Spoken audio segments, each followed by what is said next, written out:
Welcome back. It's your host GF. Week 18. We've made it to week 18, and let's just get it out of the way. Damar Hamlin made a full recovery. For the most part, he's out of the hospital, doing well. That's great, and now we can move on to the playoffs. Okay, the games that don't matter, we're going to go through them quickly because it's all about the playoff previews. So, Chiefs beat the Raiders. They got the 1 seed. Raiders, hey man, it just wasn't meant to be. Weren't healthy, and looks like you're losing your quarterback and your running back. Good luck. Titans and Jaguars. Jaguars win a close one. Good for Trevor Lawrence. I told you guys, Doug Peterson. When you have a good coach who's won a Super Bowl, just something about him. I knew he was going to turn it around, and they're going to get Calvin Ridley next year, so they're on the rise. Trevor Lawrence, it is what it is. That's why you get a first overall quarterback. Sometimes you're going to whiff on them, but if you don't get one, you're never going to win. Bengals and Ravens, 27-16. Again, the Ravens and Lamar Jackson, they have no chance. We'll touch on that because they're playing each other again. Steelers and Browns. Steelers 9-8. Mike Tomlin, the guy never has a losing record. I think that's an NFL record, 16 years. But probably needed a better draft pick. That's where I'm at with the Steelers, but good for them. They don't go down easy. Neither do the Patriots. 35-23. The Bills beat them, but again, to go 8-9 when you don't have a quarterback, I don't think Mac Jones is the guy. Good for Bill Belichick, but at the same time, got to invest in your offense, got to get a new quarterback. Maybe you give him another year, but you got to get better weapons. Falcons, Buccaneers. Falcons won. Buccaneers are resting, and they're playing Dallas. We'll touch on that in the Dallas Cowboys segment. Oh, we will. There's a lot to unpack there, as you know. Any Cowboy fan, nervous week this week. Jets, Dolphins, 11-6. That's garbage, but the Dolphins get in. But we don't know if Tua's going to be there for the Bills game, so they're not going to beat the Bills either way. Vikings, 29-13 over the Bears. Bears, the first overall pick. Trade out, keep Justin Fields, get a haul, and keep rebuilding. Vikings are going to get the Giants. Hey, that can go either way. Kirk Cousins, if you don't beat the Giants, but we'll get into that. Panthers, Saints, who cares? Panthers aren't all these wins. Cost them a draft pick. Texans, 32-31 over the Colts. Way to go, you fucking morons. For my buddy Pete, this is why the Texans don't know what they're doing. They lost the first overall pick to the Bears. Anyway, 49ers killed the Cardinals. Brock Purdy, Mr. always pointing at his fucking veins. We'll find out in the playoffs. But again, what a run by this kid to end the year.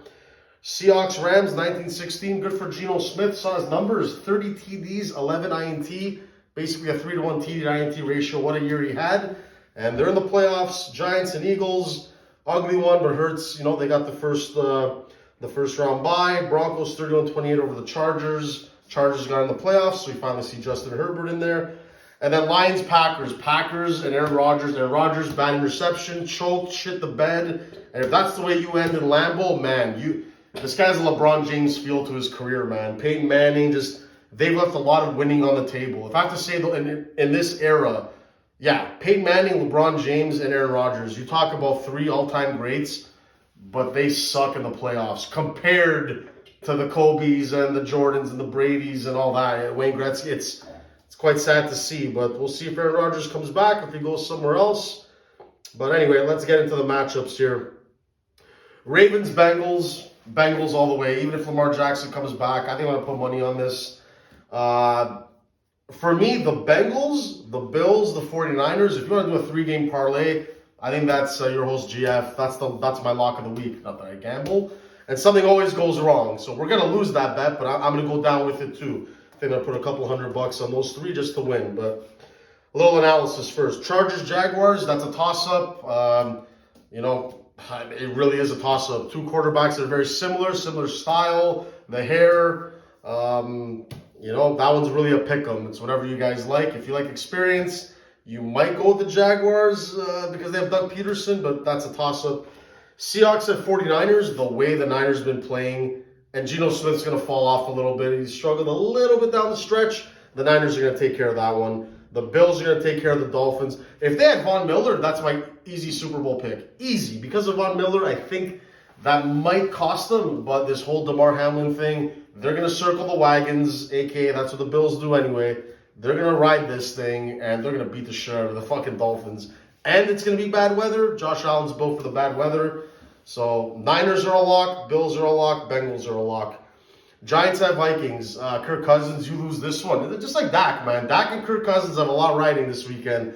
The Giants, just to get in, was good. Good for them. Run it with Saquon. Daniel Jones, they haven't given him the weapons. He did well managing games, but the Vikings should take care of that one. And Cowboys, Buccaneers, we will get into it in the next segment. So let me know your predictions. Who's going all the way? Who do you like this weekend? Super Wildcard Weekend. Saturday, Sunday, and Cowboys, Bucks on the Monday Nighter, which we'll get into. Best time of year. Separate the boys from the men. And let me know who you think's going all the way.